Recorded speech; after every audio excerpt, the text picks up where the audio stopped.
It starts with what looks like an ordinary moment. A scam call center manager relaxing and scrolling through games on his iPhone. He has no clue that within minutes, everything is about to change. I'm going to break into his computer, activate his webcam, and address him by his real name. When that happens, his confidence disappears almost instantly. I'm sending the FBI to your office. You know who the FBI is, right? Before we get to that confrontation, let me show you exactly how I uncovered this entire operation. While investigating online scam networks, I came across a collection of websites pretending to offer printer support. At first glance, they appeared convincing enough to fool someone in a hurry. But beneath the polished design was a carefully planned trap built to trick visitors into paying for fake services, unnecessary software, and worthless security programs. Most people don't realize that printers require drivers to communicate with a computer. Since the printer and the computer are usually made by different companies, those drivers have to be installed correctly before everything works together. That confusion is exactly what these scammers exploit. Imagine someone searching online for HP printer driver. The number of events are 2,277. That means this is the time any process that is running either stopped or encountered an error. All right, so this is stopping the drivers from working. Right. That might be the reason why the drivers, when you're trying to install the drivers, that's getting failed. So right now the scammer is currently connected to my computer, but I've actually reversed the connection back to his, and I'm watching his computer screen as he attempts to run the scam. So this needs to be cleaned, and you require an antivirus, because I have checked you're not using any antivirus. The scammer immediately begins putting on a convincing performance. He opens different windows, points to harmless system messages, and claims they're proof that my computer is in serious trouble. Every normal warning or routine log is presented as if it's evidence of a major failure. None of these problems are actually dangerous. They're simply ordinary system information that he twists into something frightening, hoping I'll believe my computer is on the verge of crashing. The reason for all this becomes obvious. After creating enough panic, he smoothly transitions into his sales pitch, insisting that the only solution is to purchase one of the company's expensive technical support plans. In reality, these plans provide little to no real value. They're just another part of the scam designed to pressure victims into handing over their money. And for 5 years, it will cost you. It's a one-time fee. That too, it will be charged once the work is done. Your printer starts working, not before that. So This is the price. For 3 years, it will be approximately $200 one-time charge, and for 5 years, it will be $250 one-time charge. And I'm talking to HP, right? Like your company is Right. HP? Right, we are from HP Support. So you're telling me if I spend $199 for 3 years, I can get the premium antivirus? Well, and you're also telling me if I spend $250, I get 5 years. Right. I don't know. This is starting to sound, I don't know if I can afford this, and it's starting to sound a little bit like a scam. Like, where are you calling me from? While the scammer was busy trying to convince me that my computer was full of problems, I was quietly investigating his system in the background. During that search, I noticed something interesting: a built-in webcam connected to his computer. The moment I activated the camera, I got my first look inside the call center. One employee appeared to be asleep in the corner, likely the same person I'd been speaking with only moments earlier. But something else caught my attention. Mounted high on the wall was a fan, and just above it, I could make out the faint outline of what looked like a security camera. That single clue changed everything. I immediately began examining the local network connected to their office. After a few minutes of searching, I discovered a digital video recording system that controlled multiple CCTV cameras throughout the building. Once I gained access, the entire operation came into view. The cameras revealed employees going about their daily routines. Some were eating, others were taking breaks, a few were joking around or dancing.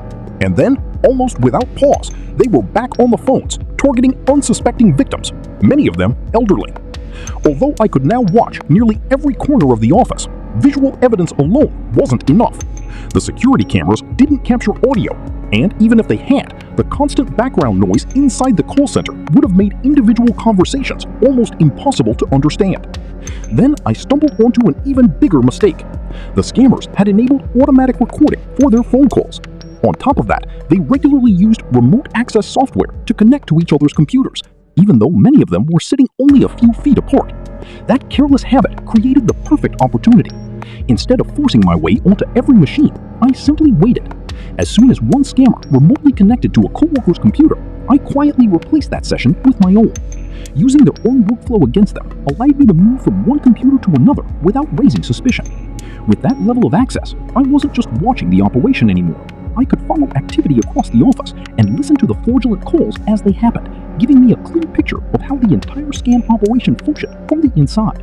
Right, and wait, please do not click anything else. Okay, now it's got a window that says, do you want to allow this app to make changes? The man on the other end of the line is named Lee, and he has no idea he's walking straight into a carefully planned scam. Trusting the person claiming to be technical support, he follows every instruction he's given and begins installing remote access software on his computer.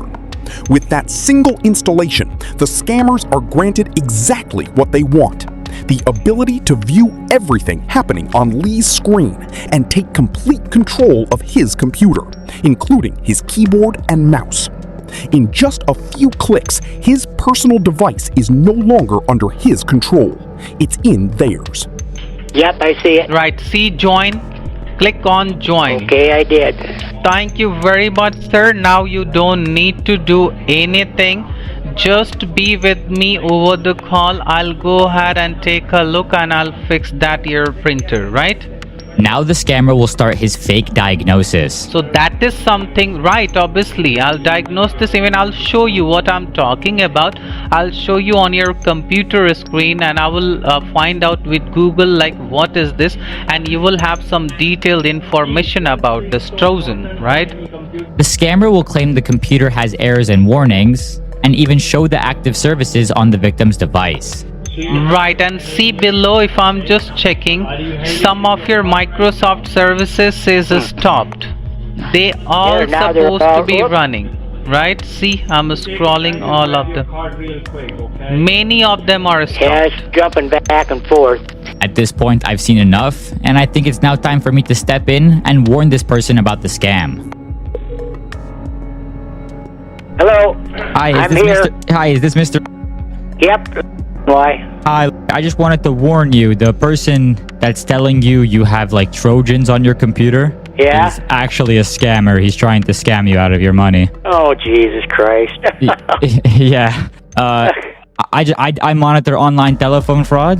So what you should do is just turn off your laptop if you know how to do Just turn it off? Yeah, I just hold down the power button because. Oh, the laptop? Or shut the laptop off. Fortunately, I was able to stop Lee before he lost his money, but not everyone was that lucky. By the time I uncovered this operation, countless victims had already fallen into the same trap, handing over sensitive information and hard-earned savings before anyone could step in. That reality is exactly why protecting personal data has become so important. Once your information is exposed online, it can quickly spread across databases that scammers and cybercriminals use to find new targets. Keeping that information private is one of the best ways to reduce your risk. Back to the investigation. One of my first priorities was searching through the scammers' computers for anything that could reveal who was actually running the operation. I expected to find employee records, personal documents, or identification files. Instead, their systems were packed almost entirely with scam scripts, training materials, and files related to their fraudulent business. Very little pointed to the real people behind the scenes. The breakthrough came from somewhere completely different. While reviewing footage from one of the security cameras overlooking the hallway outside the office, I noticed a company name displayed on the entrance door. It appeared to be a legitimate business operating from the same location. That gave me a new lead. Public business records listed 2 individuals connected to the company. A quick search of publicly available professional profiles revealed photos that immediately looked familiar. One of them matched the man I had repeatedly seen supervising employees, holding private meetings, and remaining in the office long after everyone else had gone home. His behavior suggested he wasn't just another employee. He appeared to be directing the entire operation. The second... Hello? Hi there, this is Jerry. Can you hear me? Yes, I can, yeah. Among the files I recovered were dozens of photographs showing the 2 men inside the very office where the scam operation was being run. Those images helped connect the people behind the scenes to the location I had been monitoring. What stood out even more were their social media photos. Their profiles were filled with images of expensive cars, luxury resorts, designer clothing, and extravagant vacations. They proudly displayed a lifestyle of wealth and success, but knowing where that money likely came from gave those photos a very different meaning. Every luxury purchase appeared to be funded by people who had been manipulated into handing over their savings. One picture in particular was impossible to ignore. It showed one of the organizers wearing a shirt with the words "self-paid, self-made." Considering the evidence I had uncovered, the message couldn't have been more ironic. That raised an important question. If they were living this lavish lifestyle, just how much money had this operation actually taken from innocent victims? The answer was hidden in their online infrastructure. The people running the scheme relied on cloud-based servers to manage their websites, financial records, and payment systems.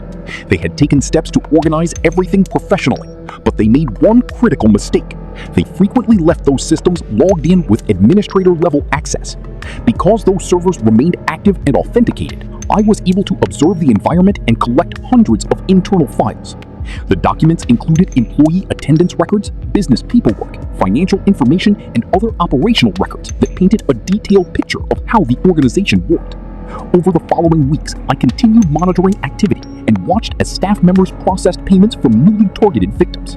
Transaction records, invoices, and financial data revealed the scale of the operation far more clearly than I had expected.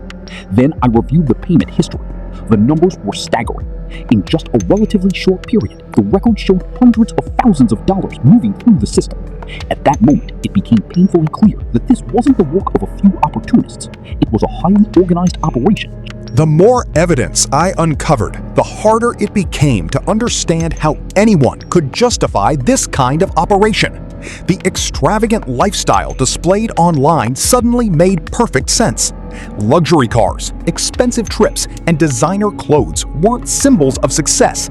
They appeared to be financed by money taken from thousands of unsuspecting victims. The financial records painted a shocking picture. Month after month, enormous sums of money were flowing through the operation. It wasn't a few isolated scams or occasional payments. This was a business built around fraud, generating an astonishing amount of revenue. What surprised me even more was how many mistakes the people behind the scheme had made. Despite handling large amounts of money, they had left digital evidence connecting payment accounts to their real identities.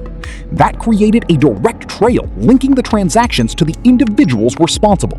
To understand the full scale of the operation, I exported the complete transaction history.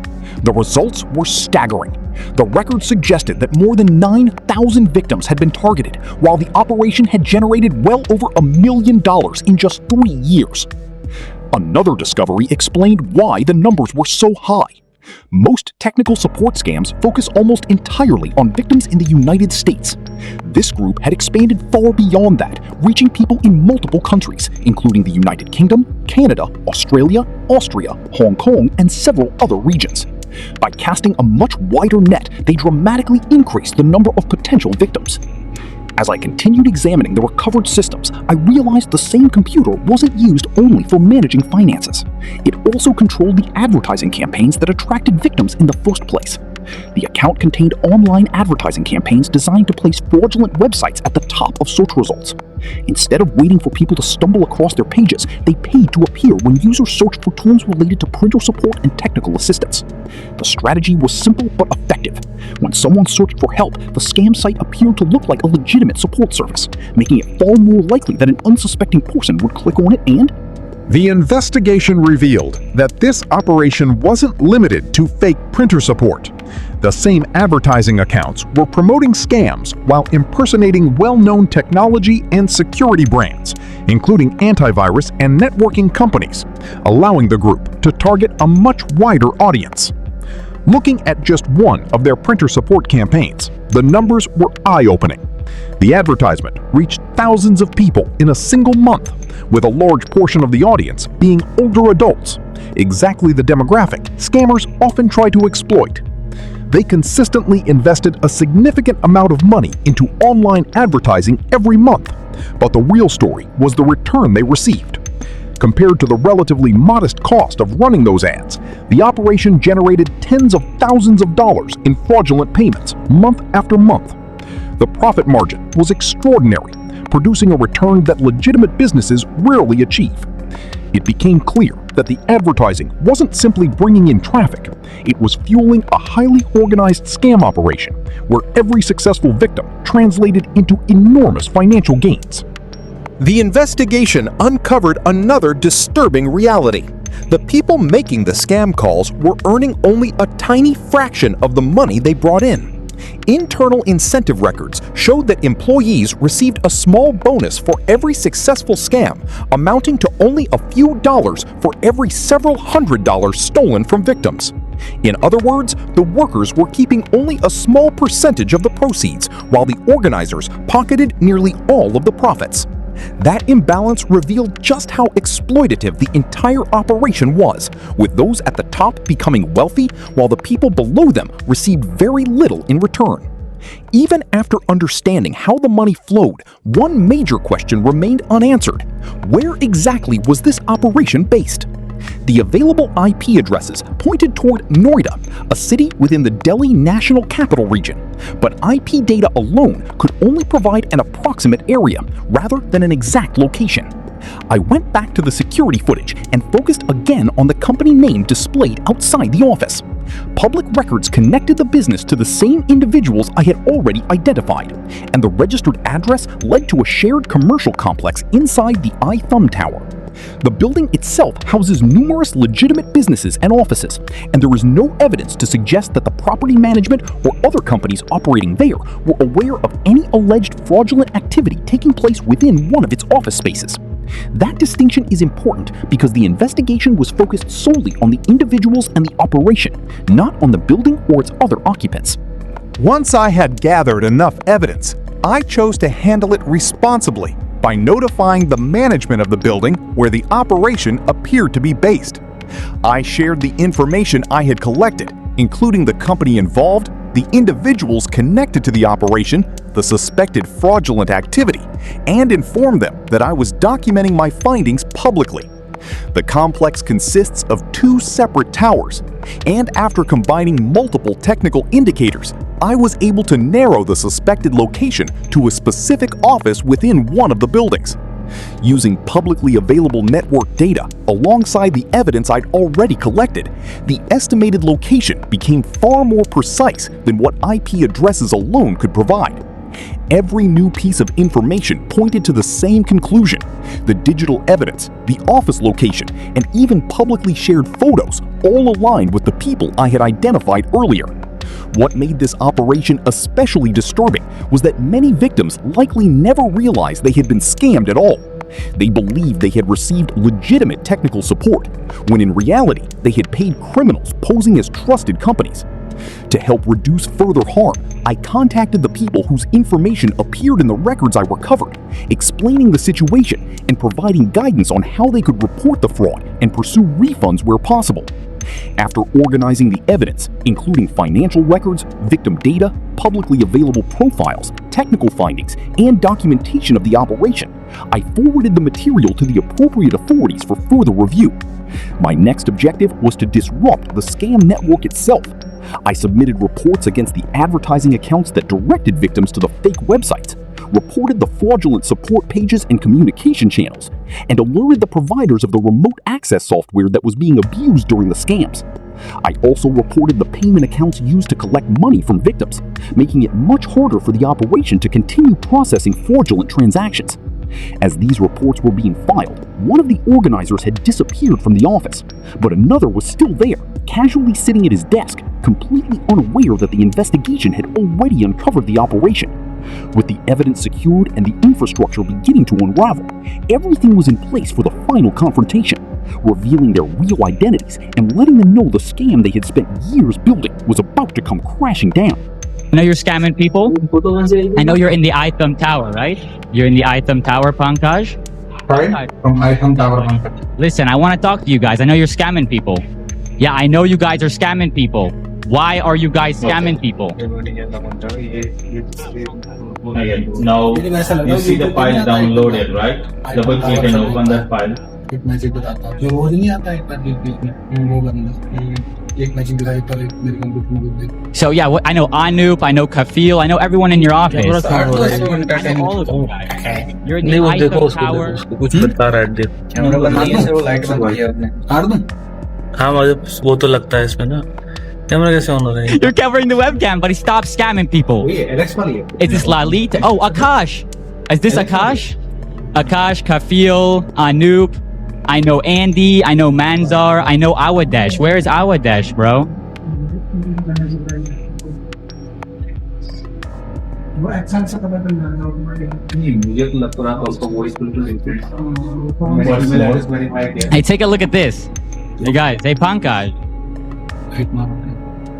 अभी भी चल रहा है वो तो कुछ secret है कुछ टेप होगी टेप है कहाँ है टेप ये कहाँ से निकाली फोटोज ये तो कंट्रोल करेंगे अपनी सारा भी अपने कंट्रोल अबे यार क्या कर रहे हो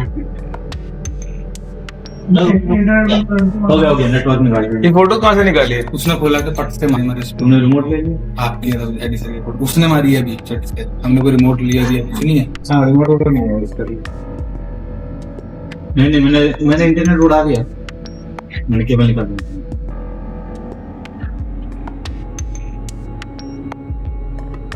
पंडित जी मैंने इंटरनेट केबल पे निकाल दिया इंटरनेट केबल उड़ा दिया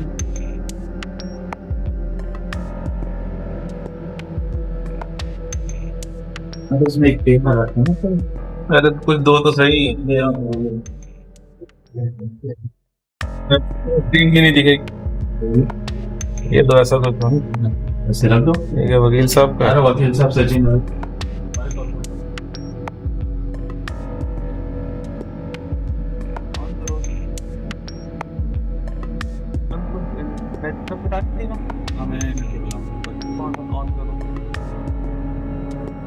Alright. डेटा वेटा पड़ा तो हटाओ तो पहले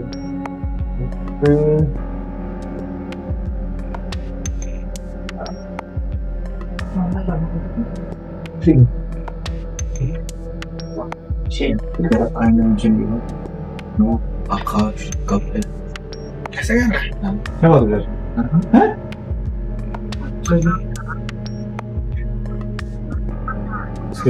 ये किसी को पिच लगी है ऐसी कोई पिच थी आज या कल में जो पूरी पिच लगी हो उसको सब कुछ दिखाया हो कंपनी का नाम डिसाइड बताया हो और उसके बाद में चला गया हो